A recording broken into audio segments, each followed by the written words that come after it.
Ayaw nila first week. Alin? Tahimik daw nila sobra. Yung love. Masaya kaya yun. Oo nga. Naalis na ako ng maga, kaya ako iyak. Kaya ako lang iyak. Ang tahimik.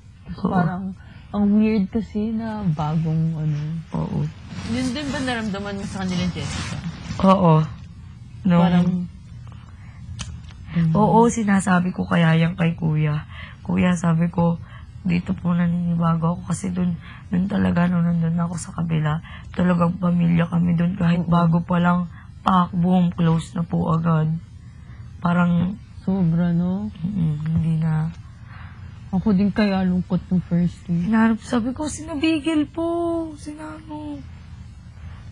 Divine, ganyan ako ng ganyan. Diyan kami naging close ni Divine, tsaka ni Wendy. Kami naman, doon kami parang ni Kim. Diba sa looban, hindi ganun. Doon kami ganyan ni Kim. Kasi parang, nung pumasok kami doon, naging tahimik si Kim. Hindi siya masyado nakikipag-usap. Yun. Kaya parang, ako rin, naghanap ako ng ibang kausap, naghanap ako ng ibang kasama. Kasi wala, kanino pa, si Jazz at si Kim lang yung nagkakaintindihan. Si Paco, si Kevin, si Seichi. Seichi, parang kami. Tapos yung parang, hindi pwedeng, sabi ko, hindi pwedeng laging ganito kung wala akong kausap para akong tanga pag ganyan. Yun lang, nakipag-usap ako kay na Kuya Unad. Hanap ako ng kabanding ko. Kami nung yung second week, nung first week medyo naman kami ni Bigo na medyo close. Dahil doon sa chicken na yun. Sa manok. Kasi second week, naging close kami. Tapos third week din. Tapos yung lumipat dito, doon kami parang, ewan ko, naging weird si Beagle na nandito na Parang, ewan ko, parang na-over, na siya. Na-over, parang protect sa'yo. Oo. Protect. Grabe, yung third week namin, yung sa looban pa. Pinapakain ako ng pinapakain. Sabi ko, ako pa naman yung parang, sige na nga, sige, para tumimik na. Pero yung nandito na grabe, binibigay ko talagang pagkain sa iba. Sabi ko, ayoko na. Salam niyaw. Tapos yun, nag-ano na, oo nga. Sabi ni Bigel, si Tin nga, parang nabibo sa akin. Sabi ko, bakit? Yun nga raw, parang nagiging masungit ka daw sa kanya. Sabi ko, kasi lang naman pag babae, nagsusungit. Di ko naman kasi alam kung bakit ka. Hindi, kasi naman sobra talaga yun. Pag nakita mo. Tapos basta pag nagkwentuhan kami, lagi.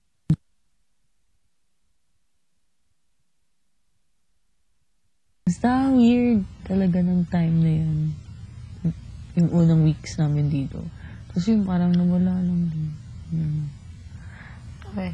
Sabi niya tinanong ko siya, kasi nagkakrush siya kay Jessica. Oo. Gusto niya sa Jessica. Oo. Sabi niya, pero isa pa rin talaga ang gusto ko, hindi na magbabago. Si Tin pa rin daw. Sabi ko, sige. Sabi niya, mag-aaral nga daw siya. Mag-aaral daw siya, papaganda daw siya ng katawan. Para pag nakita mo daw siya, boom! Bigel, ikaw ba yan? Nakakatuwa kaya minsan si Bigel. Oo, nakakatuwa siya. Yung kapag may gusto siya, nangangarap talaga siya, no? Oo. Cute. Papangarapin niya. Mahalin mo nga naman. Talino din si Bigel Oo. no?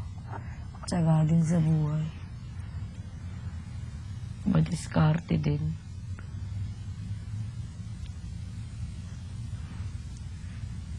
Diskarte. Yung first week, sobra ng iba yung tingin ko sa mga tao. I mean, yung mga kasama. Kasi nga, di ba, yung first week parang, okay, first week to, medyo bago. Pero ikaw lang yung siguro yung parang press lang dun. O yun dito? Mm-mm. Oo. Oo, ako rin kaya, yung, pag yung lahatan na, dito tayo. Parang iba, no? Yung pakiramdam mo. Parang,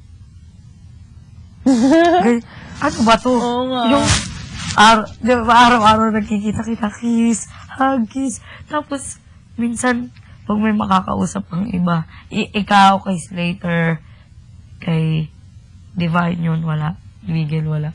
Pero yung sa iba, parang, wala. Ganyan ako. Carlo. Yung kay Carlo, medyo, nag-iba rin ako kay Carlo eh. Kasi di ba? Oo. Di ba? Oo. Alam mo naman yun. Ewan ko na. Pero, bago rin naman yung tumatagal lang. Yung unang kita ko kay Jessica, yung pagpasok niya dito, as exchange gift.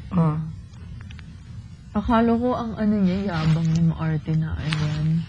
Oo. Pala hindi. Hindi, oo. Grabe, alam mo, yung... Naging close ko siya nung yung first week natin. Yung top 14. Oo. Dito, yung kayong dalawa lang, o kayong dalawa lang babae. Oo. Takot nga ako, ay. Hindi. Parang, isang room lang kaming dalawa lang kasi girls. Kasi di ba separate. Yung pala high voltage siya ka wire. Oo. Tapos yung the next day, as in, kami lang nag-uusap. Bait yun. Alam mo, meron pagkain minsan na hindi mo akalain na titikman niya, kakainin niya. Pero siya, go siya. Feeling ko, sabi niya nga sa akin feeling ko similar lang kami. Ugali. Oo, para may pagkapareho kayo ng ugali. Kasi, akalain mo, parang feeling mo, itong tao na to, hindi gagawin yung ganun o kakain ng ganun. Siya gagawin niya. One time na, meron kaming task na